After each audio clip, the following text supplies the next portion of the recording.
Le Schadenfreude. Schopenhauer nous met en garde contre la tentation de ressentir du plaisir devant le malheur d'autrui. Un phénomène appelé Schadenfreude. C'est un terme allemand combinant Schaden pour dommage et Freud pour joie. Schopenhauer condamne Schadenfreude dans les termes les plus forts. Le pire trait de la nature humaine est Schadenfreude. La différence entre Schadenfreude et la cruauté, dit-il, n'est que la différence entre l'attitude et l'action. Alors que des attitudes telles que l'envie, vouloir le succès de quelqu'un d'autre pour soi-même, sont défectueuses, mais simplement humaines et donc excusables, Schadenfreude est positivement diabolique. Il suggère que l'expérience de Schadenfreude peut aussi être interprétée différemment. Plutôt que de se réjouir du malheur d'autrui, ce sentiment pourrait être une reconnaissance de notre propre chance et de notre propre bonheur en comparaison.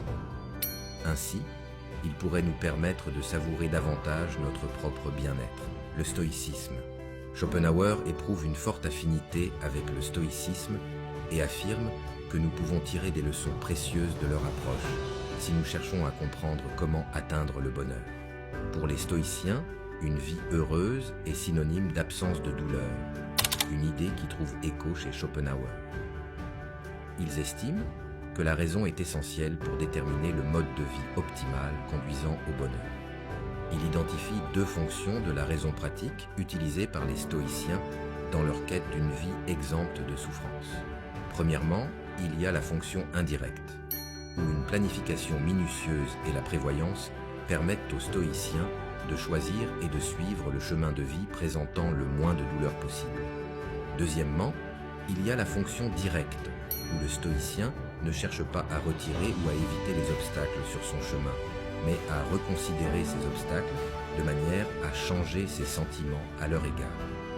La première fonction de la raison pratique implique un changement de comportement, tandis que la seconde implique un changement de pensée.